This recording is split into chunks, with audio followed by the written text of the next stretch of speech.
사사기 20장 17에서 28절 말씀입니다. 베냐민 자손 외에 이스라엘 사람으로서 칼을 빼는 자의 수는 40만 명이니 다 전사라. 이스라엘 자손이 일어나 베델에 올라가서 하나님께 여쭈어 이르되 우리 중에 누가 먼저 올라가서 베냐민 자손과 싸우리이까? 하니 여호와께서 말씀하시되 유다가 먼저 갈지니라 하시니라. 이스라엘 자손이 아침에 일어나 기브아를 대하여 진을 치니라. 이스라엘 사람이 나가 베냐민과 싸우려고 전열을 갖추고 기브아에서 그들과 싸우고자 하매 베냐민 자손이 기브아에서 나와서 당일에 이스라엘 사람 2만 2천 명을 땅에 엎드려뜨렸으나 이스라엘 사람들이 스스로 용기를 내어 첫날 전열을 갖추었던 곳에서 다시 전열을 갖추니라. 이스라엘 자손이 올라가 여호와 앞에서 저물도록 울며 여호와께 여쭈어 이르되 내가 다시 나아가서 내 형제 베냐민 자손과 싸우리이까? 하니 여호와께서 말씀하시되 올라가서 치라 하시니라. 그 이튿날에 이스라엘 자손이 베냐민 자손을 치러 나아가매 베냐민도 그 이튿날에 기브아에서 그들을 치러 나와서 다시 이스라엘 자손 18,000명을 땅에 엎드려뜨렸으니 다 칼을 빼는 자였더라. 이에 온 이스라엘 자손 모든 백성이 올라가 베델에 이르러 울며 거기서 여호와 앞에 앉아서 그날이 저물도록 금식하고 번제와 화목제를 여호와 앞에 드리고 이스라엘 자손이 여호와께 물으니라. 그때에는 하나님의 언약궤가 거기 있고 아론의 손자인 엘르아살의 아들 비느하스가 그 앞에 모시고 섰더라. 이스라엘 자손들이 여쭈기를 우리가 다시 나아가 내 형제 베냐민 자손과 싸우리이까 말리이까? 하니 여호와께서 이르시되 올라가라. 내일은 내가 그를 내 손에 넘겨주리라 하시는지라. 사랑하는 형제 여러분, 1월 7일 금요일 새벽 묵상에 오신 것을 환영합니다. 사사기 17에서 21장까지 이스라엘의 종교적 타락상과 도덕적 타락상을 보는 중 본장은 이스라엘 전반적인 도덕적 타락상이 19장부터 연속되고 있습니다. 레위인의 첩이 베냐민 지파 기브아 불량배들에게 집단 강간 치사 당하고 레위인은 첩의 시체를 12토막 내어서 12지파에 보내어서 온 이스라엘에 호소하여 개인의 보복을 민족 문제로 확산시켰습니다. 이스라엘 총회는 베냐민 지파에게 불량배들을 넘기라고 했지만 오히려 불량배들을 베냐민 지파가 옹호하고 전쟁을 준비하고 나왔습니다. 17절 베냐민 자손 외에 이스라엘 사람으로서 칼을 빼는 자의 수는 40만 명이니 다 전사라. 네, 베냐민 지파는 26,700명이죠. 그에 비하면 15배 가까운 전력입니다. 18절 이스라엘 자손이 일어나 베델에 올라가서 하나님께 여쭈어 이르되 우리 중에 누가 먼저 올라가서 베냐민 자손과 싸우리이까 하니 여호와께서 말씀하시되 유다가 먼저 갈지니라 하시니라. 네, 여기서 베델은 하나님의 집이라는 뜻이고요. 여기서는 지명 베델이 아니라 당시 실로에 있었던 성막에 가서 하나님께 여쭌 것입니다. 아마도 대제사장의 우림과 둠밈으로 물어보았을 것이고 물어보는 것은 그랬을 것이고 그 결과를 대답으로 들은 것입니다. 하나님께 여쭤보는 것이 그 당시에 관례적으로 그랬습니다. 그래서 민수기 27장 21절에는 그는 제사장 엘르아살 앞에 설 것이요 엘르아살은 그를 위하여 우림의 판결로서 여호와 앞에 물을 것이며 그와 온 이스라엘 자손 곧 온 회중은 엘르아살의 말을 따라 나가며 들어올 것이니라. 이렇게 전쟁 전에 이제 하나님께 묻는 것은 이스라엘에 있어서는 하나의 관례였습니다. 사사기 1장 1절에도 그렇게 이제 물었던 관례가 나오죠. 여호수아가 죽은 후에 이스라엘 자손이 여호와께 여쭈어 이르되 우리 가운데 누가 먼저 올라가서 가나안 족속과 싸우리이까 이렇게요. 그런데 문제는 베냐민 지파를 가나안 족속들과 똑같은 대적으로 이해하고 생각하고 있다는 점이 문제인 것입니다. 동족인데 말입니다. 하나님께 간 것까지는 좋았으나 베냐민 지파에게 선전포고를 하기 전에 갔어야 했고 또한 그 질문도 틀린 것이죠. 우리 중에 누가 먼저 올라가서 베냐민 자손과 싸우리이까가 아니라 우리에게 벌어진 이 악한 일들의 책임이 성경을 가르치지 않은 우리들 탓입니다 하면서 죄를 쓰고 금식하며 회개를 먼저 했어야 하고, 베냐민 지파의 불량배들에 대해서 어떻게 해야 하겠습니까를 그 다음에 여쭈었어야 했죠. 순서가 틀렸습니다. 이스라엘은 동족에 대한 전쟁을 자기들이 결정을 먼저 해놓고는 누가 먼저 전쟁에 앞장설지를 물은 것입니다. 그리고 답은 유다 지파가 먼저 앞장서라는 것입니다. 유다 지파가 뽑힌 것은 가나안 정복 때도 그랬고요. 광야에서도 유다 지파가 주도적인 지위였습니다. 이것은 야곱의 유언인 축복 예언에서 나타난 대로 이루어진 것입니다. 안타까운 것은 이렇게 잘못된 내전에서조차도 앞장서는 것이죠. 자, 19절. 이스라엘 자손이 아침에 일어나 기브아를 대하여 진을 치니라. 불량배들이 기브아 사람들이어서 기브아를 공격하는데요. 20절.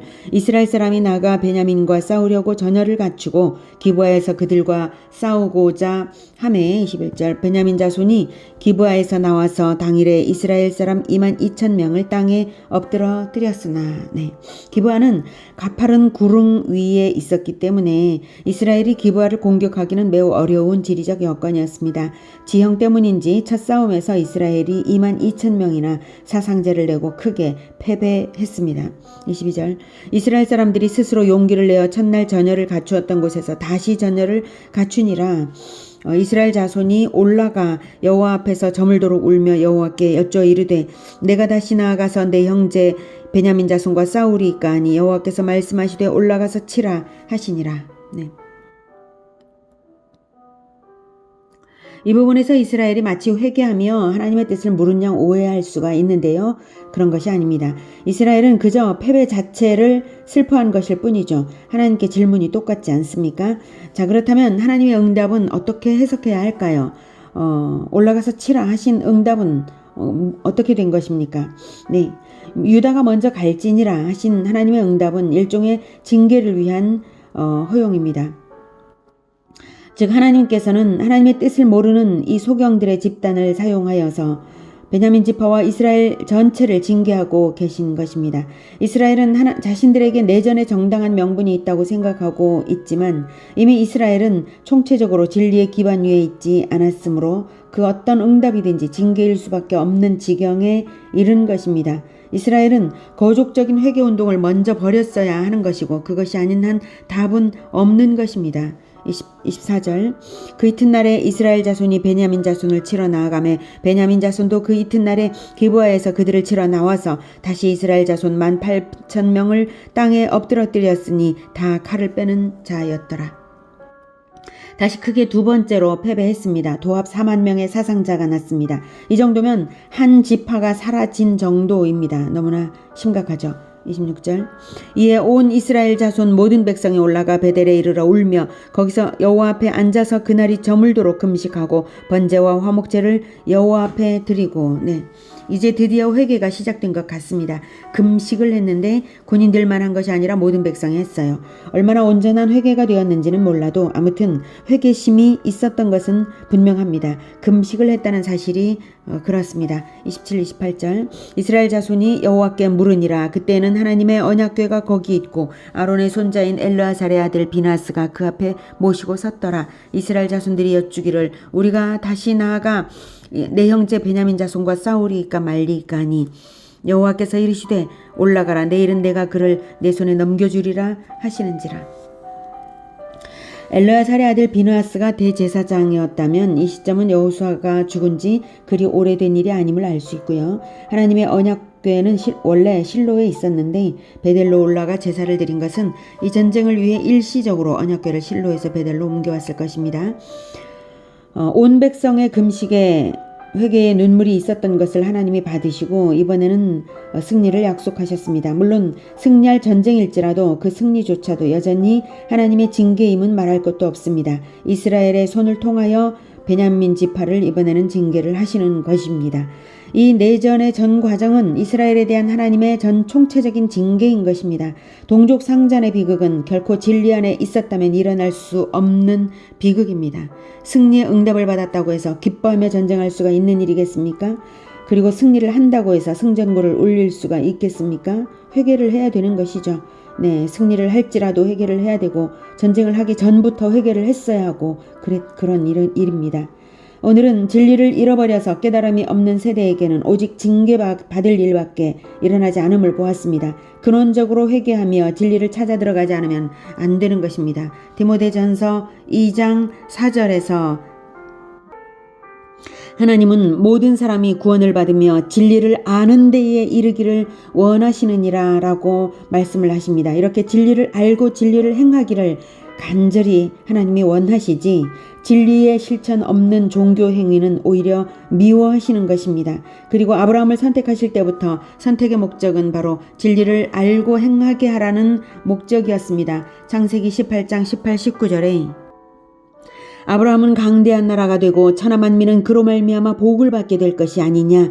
내가 그로 그 자식과 권속에게 명하여 여호와의 도를 지켜 의와 공도를 행하게 하려고 그를 택하였나니 이는 나 여호와가 아브라함에게 대하여 말한 일을 이루리여 함이니라. 이렇게 말씀하신 그때가 언제였냐면 소돔과 고모라에 대한 심판을 하러 가시는 길에 아브라함에게 들러서 그 말씀을 하셨습니다. 진리를 모르면 이렇게 심판당하는 것이니 아브라함의 자손들은 부디 진리를 알고 행하라는 메시지였습니다. 그런데 이제 이스라엘 자신들이 여호와의 도를 떠났는데 어찌 징계가 없겠습니까? 하나님의 말씀을 날마다 들여다보고 음성을 들으면서 하나님의 뜻을 올바로 알고 진리 안에 서는 우리 모두가 되기를 기원합니다. 기도하겠습니다. 하나님, 진정으로 우리가 참된 승리를 하는 것은 하나님의 말씀을 올바로 배우고 진리 안에 굳건히 서서 진리를 실행하는 것밖에 없음을 다시 한번 생각합니다. 하나님, 하나님의 말씀을 우리에게 주신 것을 감사합니다. 하나님, 그러오니 우리가 날마다 하나님 말씀 배우기를 포기하지 않고 하나님 말씀을 굳건히 붙들어 나아갈 수 있도록 하나님 말씀에서 진리를 깨달아 알 수 있도록 하나님 도와주시옵소서. 성경을 열 때마다 진리를 깨닫게 하여 주시고 그 진리를 잘 배운 대로 반드시 실행하는 우리가 되게 하여 주시고 자손 대대로 성경을 가르치고 진리를 알게 하는 그런 우리들이 다 되게 주님 도와 주시옵소서. 결코 어둠 가운데 있지 않도록 하나님 연약하고 불쌍한 우리를 은혜를 베푸셔서 성경의 말씀으로 늘 인도하시고 성령으로 충만케 하여 진리에 밝게 하여 주시옵소서. 예수님의 이름으로 기도드립니다. 아멘. 이어지는 시간은 개인 기도 시간입니다.